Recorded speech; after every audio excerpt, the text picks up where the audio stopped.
Vamos a estar hablando hoy de tiempo y ocasión. En la palabra de Dios se nos enseña, específicamente en Eclesiastés 3, pueden buscarlo ahí en sus Biblias, Eclesiastés 3, versículo 11. El fracaso de muchos puede ser el resultado de no discernir bien el tiempo y la ocasión de Dios en sus circunstancias de vida. Hace mucho tiempo recuerdo que un hermano pastor me decía, hay que aprender a ver los tiempos de Dios. Los tiempos de Dios no son iguales a nuestros tiempos. Nosotros queremos muchas veces, y sobre todo en este tiempo, que vivimos en épocas de todo express, ¿verdad? Todo rápido, todo ya. Queremos que todo se haga rápido. Y queremos que Dios actúe también así, de esa manera.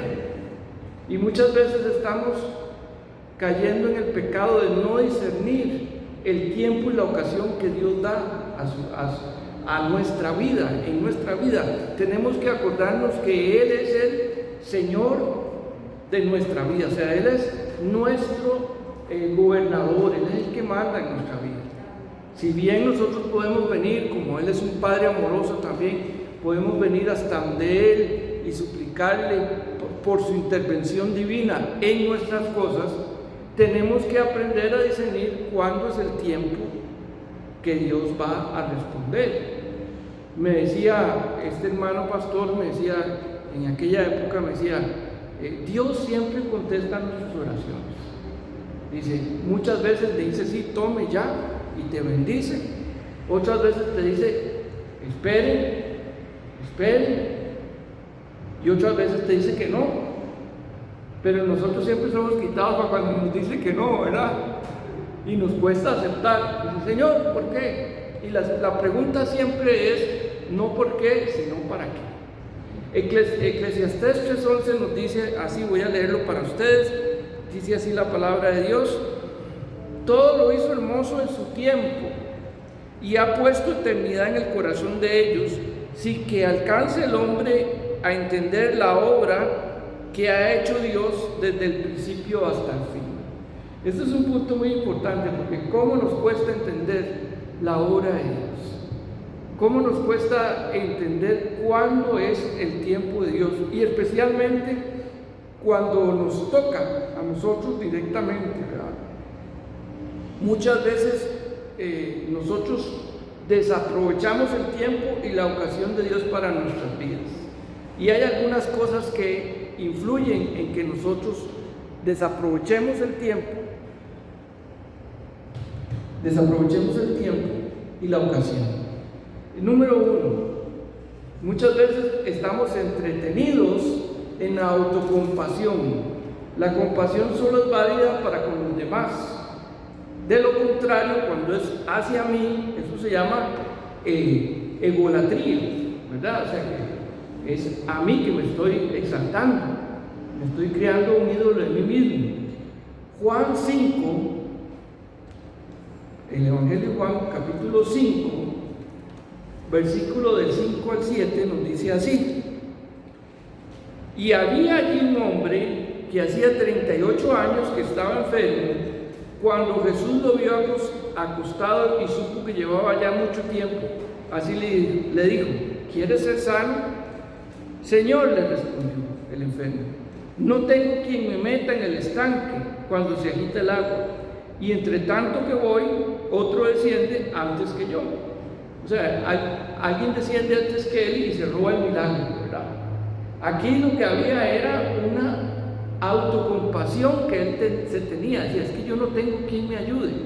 Probablemente eso era muy cierto, pero él ya se había acomodado a esa circunstancia, y ya se había, inclusive por lo que él le dice a Jesús, aparentemente se había resignado a que no fuera sano, porque ese acontecimiento que pasaba en este Bethesda, es el pozo que había ahí, que cuando los ángeles agitaban las aguas, se metía el enfermo y ya salía sano. una bendición especial que Dios había puesto ahí, pero había que meterse en el agua y era una sola vez cuando pasaba el evento de la agitación del agua. Entonces había que estar como cuando uno está esperando el bus, ¿verdad? En la parada, que está ahí viendo a ver en qué momento pasa. Y si usted se vuelve a hablar con el otro, cuando se da cuenta, ya pasó el bus y se quedó. Eso le pasaba a este señor. Él decía, como yo soy paralítico, no, estoy ahí esperando el milagro, pero no puedo si no tengo a alguien que esté también pendiente conmigo para que me empuje al agua cuando las aguas se agitan para recibir el milagro. Y ya se había acostumbrado. Y entonces Jesús le da una bendición ahí especial cuando ya lo sana, ¿verdad? Pero sí vemos que aquí hay esa autocompasión que muchas veces es un impedimento para que nosotros diferenciemos el tiempo y la ocasión de Dios. Otra cosa que nos impide entender los tiempos de Dios es que nos llevamos por el enojo. Un alto porcentaje de nuestras malas decisiones se inician con el enojo, ¿verdad? Y aquí vamos a segundo libro de Reyes, capítulo 5, versículos 11 al 14. Segundo libro de Reyes, capítulo 5, del 11 al 14, dice así. Y aquí vamos a hablar de un personaje que ya hemos hablado otras veces. Naamán se fue enojado, diciendo: he aquí, yo decía para mí, saldrá él luego y estando en pie invocará el nombre de Jehová su Dios y alzará su mano y tocará el lugar y sanará la lepra, ¿verdad? Eso es lo que Naamán creía que iba a ser el profeta de Dios. Habana y Far, ríos de Damasco, no son mejores que todas las aguas de Israel, y si me lavare en ellos, no seré también limpio. Y se volvió y se fue. Y otra dice la palabra, se fue enojado. Mas sus criados se acercaron y le hablaron diciendo: Padre mío, si el profeta te mandara alguna gran cosa, ¿no la harías? ¿Cuánto más diciéndote lávate y será limpio? Él entonces descendió y se zambulló 7 veces en el Jordán, conforme a la palabra del varón de Dios, y su carne se volvió como la carne de un niño y quedó limpio. Ok, él reflexionó y echó para atrás, qué bueno, porque si no, no hubiera recibido el milagro. Pero vea que en el momento cuando él llega a la casa del profeta, y el profeta ni siquiera le sale, sino que le manda al criado a decirle: vaya a llegar a ese señor general, segundo al mando de las fuerzas de Siria, vaya a dígale que se sumerja 7 veces en el Jordán. Y vuelvo a decirles, aún en ese tiempo, hermanos, en los tiempos anteriores bíblicos, ya el Jordán era un río sucio. Es como que si usted hoy en día lo agarraran y dijeran: vaya y métase en el río María Aguilar o en el río Torres, ¿verdad? Que cuando usted lo ve así desde el agua hasta ver la espuma que sale y dice: Dios mío, yo ahí no me meto, porque es algo peor. Él no estaba entendiendo, entonces se enojó, y ese enojo le estaba impidiendo que él recibiera la bendición de Dios y que entendiera el tiempo de Dios para sanarlo y la ocasión en que Dios le estaba mandando. Gracias porque Dios tuvo misericordia de él y él también reflexionó, y que los esclavos de los criados le hicieron entrar en razón. Y sí es cierto. ¿Cuántas veces si uno está clamando por un milagro de Dios y Dios le dijera a uno, vaya y haga tal cosa complicada, usted no va y lo hace porque usted quiere su milagro? Y aquí no era algo tan difícil de hacer. Muchas veces son cosas difíciles las que Dios nos pide a nosotros para bendecirnos, pero nosotros nos enojamos porque nos toca muy de cerca, ¿verdad? Eso fue lo que le pasó a Naamán. Otra cosa que impide que nosotros diferenciemos el tiempo de Dios es la autoindulgencia, por aceptar el engaño de esa autoindulgencia y mentirse a uno mismo en el primer peldaño hacia el fracaso. Es el primer peldaño hacia el fracaso. Y aquí menciono el primer libro de Samuel, capítulo 15, versículos 13 al 23. Primero de Samuel, capítulo 15, versículo 13 al 23, dice así la palabra de Dios allí. Vino pues Samuel a Saúl, y Saúl le dijo: bendito seas tú de Jehová, yo he cumplido la palabra de Jehová. Samuel entonces dijo: pues qué valido de ovejas y bramido de vacas es este que yo oigo en mis oídos. Y Saúl respondió: de Amalec los han traído, porque el pueblo perdonó lo mejor de las ovejas y de las vacas para sacrificarlas a Jehová tu Dios, ¿verdad? Pero los demás los destruiremos. Aquí hay esa autoindulgencia, o en otras palabras, autoengaño, porque Dios le había dado a Saúl una orden de destruir todo por medio de Samuel, y Dios le dijo: haz esto. Y entonces cuando Samuel llega a reclamarle a Saúl, Saúl le dice: es que, perdón, no fui yo, fueron ellos, el pueblo.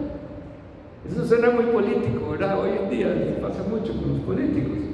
El pueblo fue el que decidió que yo me lanzara otra vez a la presidencia, dijo alguien por ahí. El pueblo me pide, me clama. Y Saúl lo que estaba haciendo era autoengañándose. Dice: mire, es que al fin de cuentas, de todo lo que recogimos en la guerra, el pueblo fue el que escogió lo mejor. Y todavía miente más cuando dice: lo escogieron para sacrificarlo a Jehová tu Dios. Ni siquiera dice nuestro Dios, sino dice Jehová tu Dios, dice a Samuel, tratando de engañarlo, ¿verdad? Eso es autoindulgencia, aplicar las cosas, la disciplina para otros, pero para cuando se trata de nosotros, no, es que como yo soy el pastor, entonces yo sí puedo hacer esto, ¿verdad? Y eso no tiene nada que ver con que si usted es el pastor, si usted es el ujier, si usted es esto tiene que ver con su relación con Dios, directamente.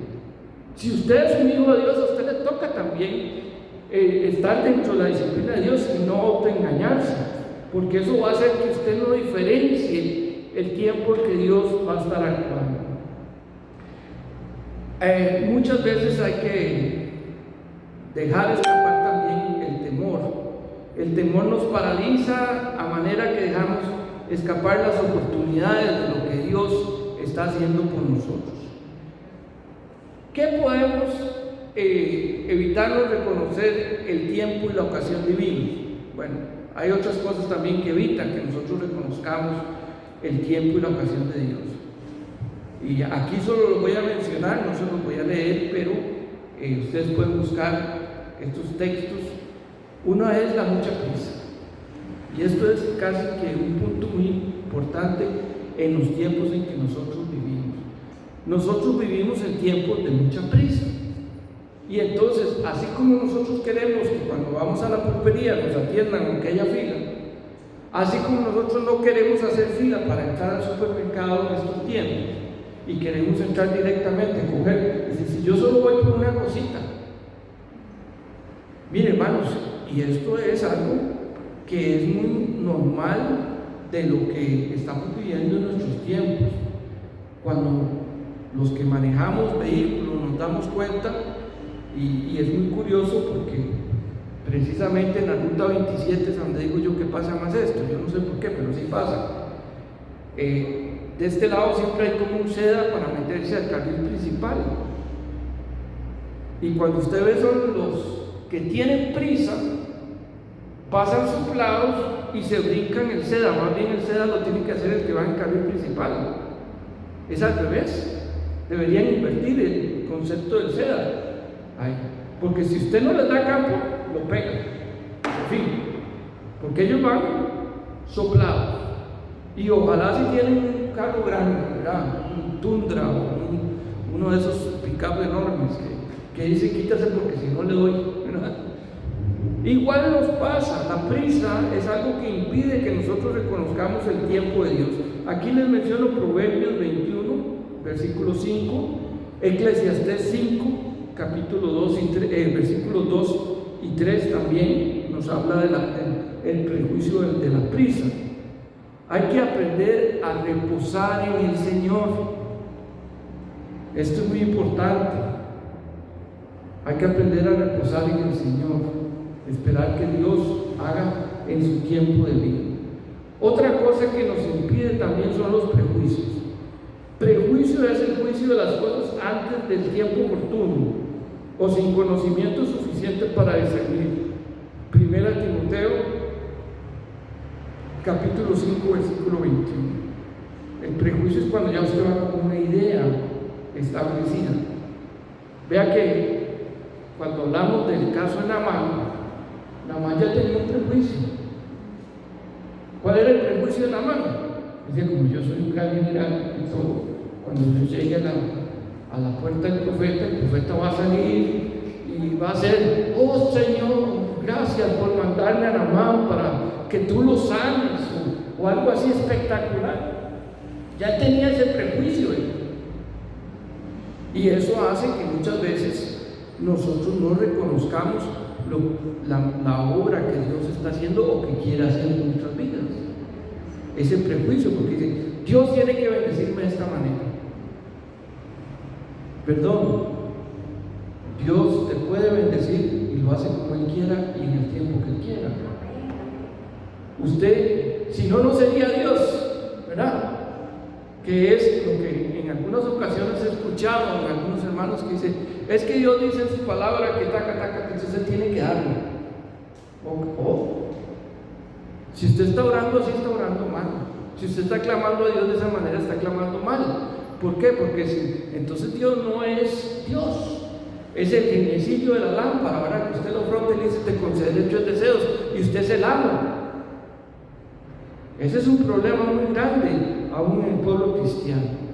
Tenemos que aprender a reconocer que Dios es el que tiene el tiempo oportuno y suficiente para bendecir a su gente. Otro aspecto que nos impide y nos atasca ahí en reconocer el tiempo de Dios es el resentimiento. Job 5:2 y Job 36:13 lo menciono como texto también ahí. Cuando usted está resentido por alguna situación, está guardando amargura en su corazón y esa amargura le está impidiendo a usted ver la obra de Dios en su vida. Y eso es lo que pasa muchas veces cuando la gente dice, ¿por qué? ¿Por qué a mí? ¿Por qué a mí, que yo siempre soy fiel y voy a la iglesia, soy fiel con el Señor? ¿Por qué a mí? Y puede haber un resentimiento.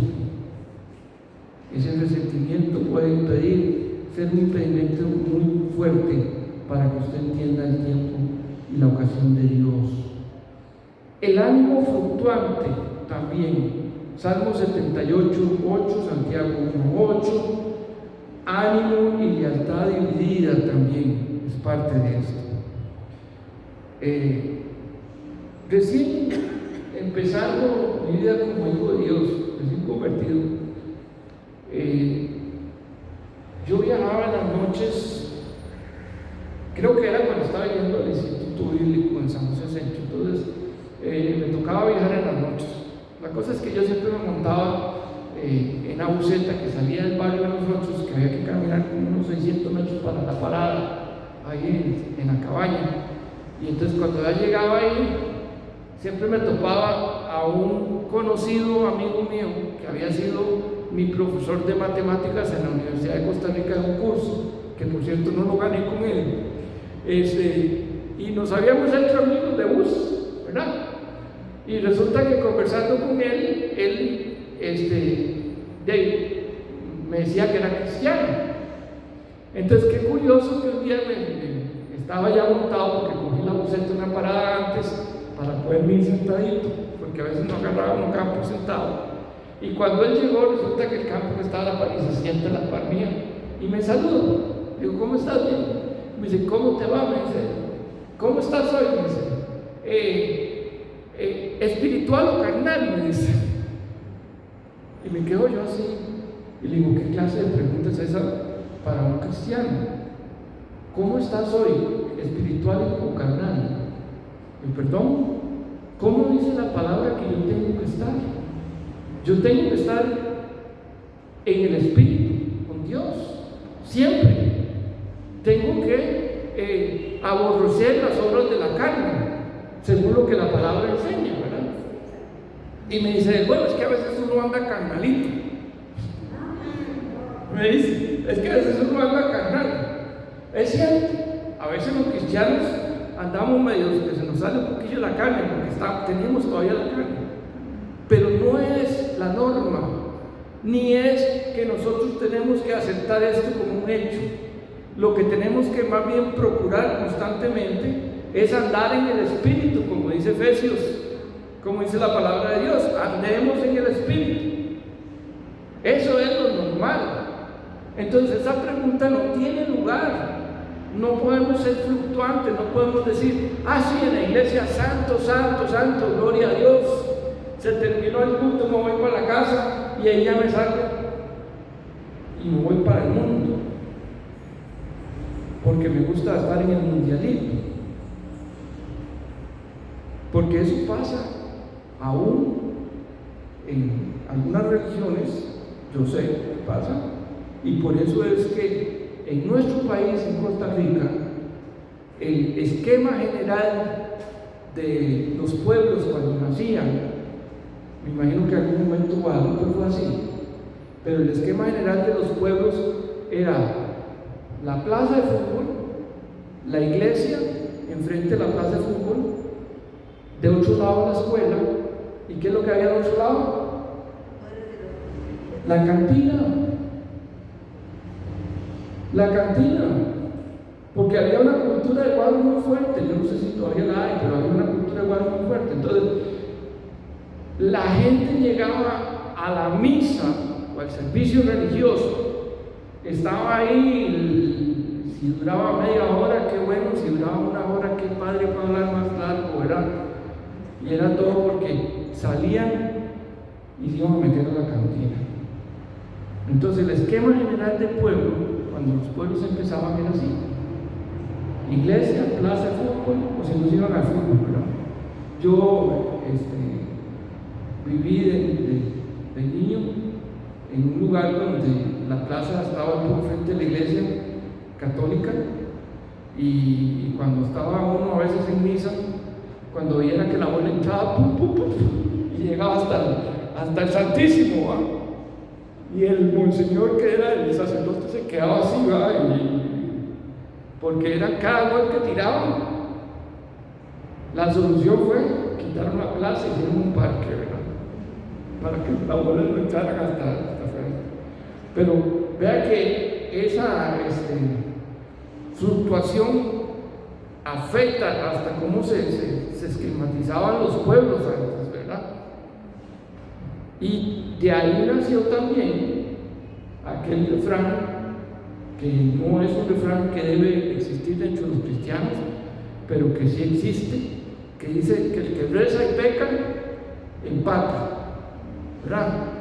Entonces, el domingo voy a la iglesia, santo, santo, común y todo, y después, eso no es lo que Dios quiere. El ánimo fluctuante para Dios no es correcto. En otras palabras, o somos o no somos. No podemos ser, como dijo Jesucristo, también tibios, ahí, fluctuantes.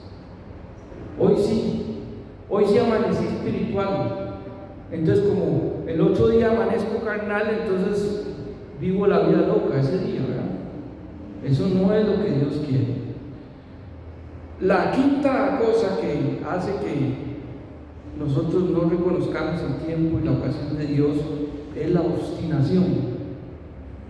La obstinación, obstinarse, es mantenerse en una actitud con impertinencia y terquedad. Aquí el Salmo 81 nos ayuda, Salmo 81, versículos 11 y 12. Cuando somos obstinados, somos, como dicen, como la mula, ¿verdad? O como el burro. La mula y el burro. Estamos viendo que las cosas no son por ahí como Dios las quiere, pero dicen, no, es que yo tengo que hacerlo así. Y ahí es cuando Dios tiene que sacar, como digo yo, Él nos trata con amor, nos da oportunidades y todo, pero algunos, el buen pastor tiene que sacar el callado y jalarnos del pescuecito o darnos con su vara, ¿verdad? Como dice la palabra. Cuando leemos el Salmo 23, que está lleno de enseñanzas muy bonitas de cómo Dios actúa con nosotros, nos gusta leer, dice: cuando ando en valle de sombra y lágrimas no temeré mal alguno, porque su vara y su callado me infundirán aliento. Esa parte la pasamos rapidito, porque si usted se da cuenta, la vara es con la que el pastor le da a las ovejas para que caminen por donde tienen que caminar, y no les da suavecito, ¿verdad? No es así un toquecito de amor, sino que es una vara. Y el callado ese, que es la cosita que es como un bastón con un gancho, ese es el original, que tiene como un gancho arriba. ¿Para qué es el gancho? Porque resulta que cuando las ovejas van caminando y alguna oveja se quiere ir para aquel lado a desviarse, entonces el pastor estira ese callado, con el gancho la jala aquí el cuello y le pega un jalonazo y la vuelve a encaminar. Y no creo que ese jalonazo del cuello sea como muy suavecito, porque debe doler. Y muchas veces no queremos entender que Dios te está diciendo, te está enseñando, te está hablando de muchas maneras que Dios nos habla. Y nos pasa como al profeta cuando iba pensando en cuánto me voy a ganar, y iba dándole a la pobre mula, iba dando ahí para que ya apúrese, porque ya vamos a llegar, voy a profetizar y me voy a llegar mi bolsita de oro y voy a profetizar a favor del rey.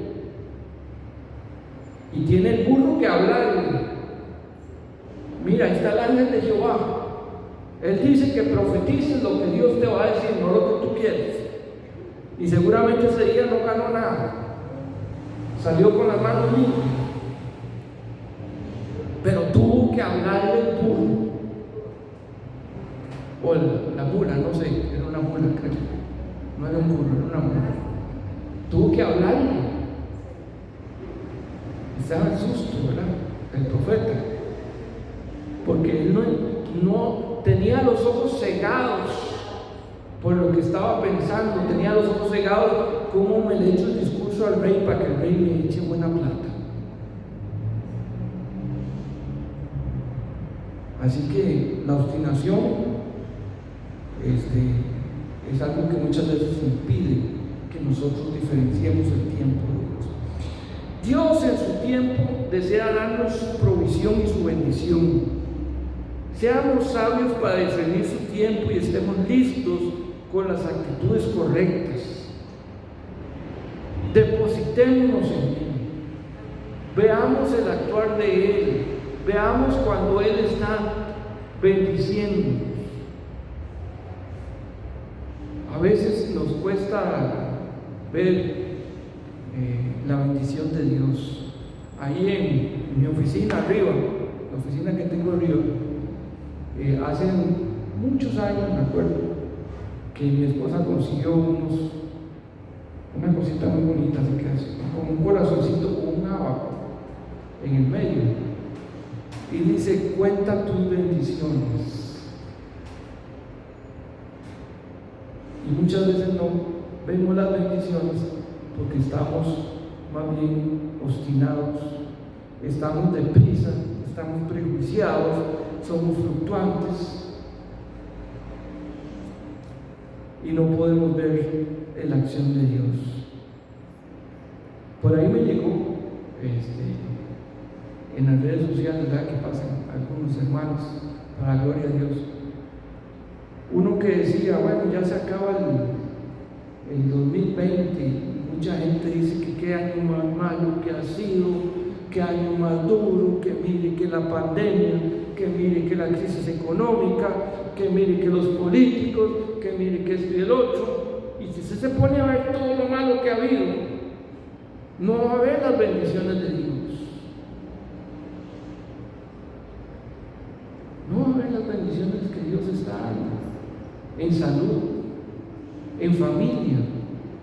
Alguien decía, mire, la pandemia nos encerró, pero hizo que muchas familias volvieran a reconectarse, porque a pesar de que muchas familias múltiples viviendo en un hogar, ni siquiera se hablaban, porque estaban en el desayuno y estaban con el teléfono, estaban en tal cosa, y sí, bueno, hasta luego, ya me voy, y se iban, y no se conectaban, no hablaban. Cierto que ha sido una bendición para muchos de los hijos de Dios, pero los que no son hijos de Dios, lamentablemente, no pueden ver la bendición de Dios, entonces han pasado obstinados, cansados.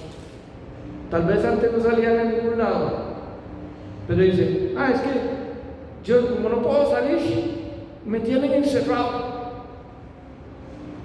Y antes ni siquiera salían.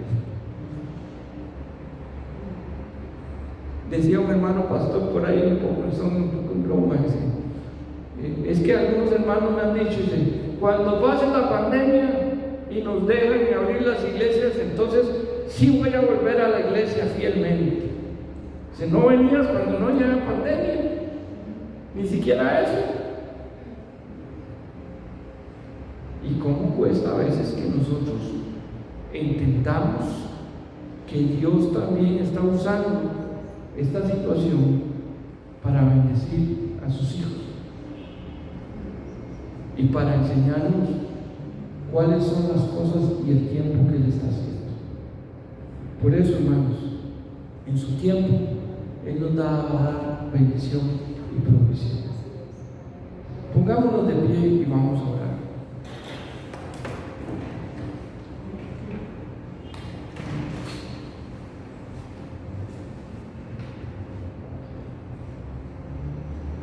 Te damos gracias, Señor, por tu palabra esta mañana, Señor. Pedimos, Señor, que tú nos estés mostrando el camino, Señor, que nos permitas ser fieles, Señor, y poder discernir el tiempo y tu ocasión, Señor, no las nuestras, sino las tuyas, Señor. Permítenos, Señor, aprender a poder depositarnos en tu voluntad, Señor, a tener la paciencia necesaria, a tener el temple de carácter, Señor, para reconocer cuando tú estás trabajando para la bendición de tus hijos, Señor, especialmente para tu pueblo, Padre. En el nombre poderoso de Jesucristo, oramos y te pedimos que esta mañana la bendición esté sobre nosotros. Amén y amén. Dios les esté bendiciendo, hermanos. Muchas gracias.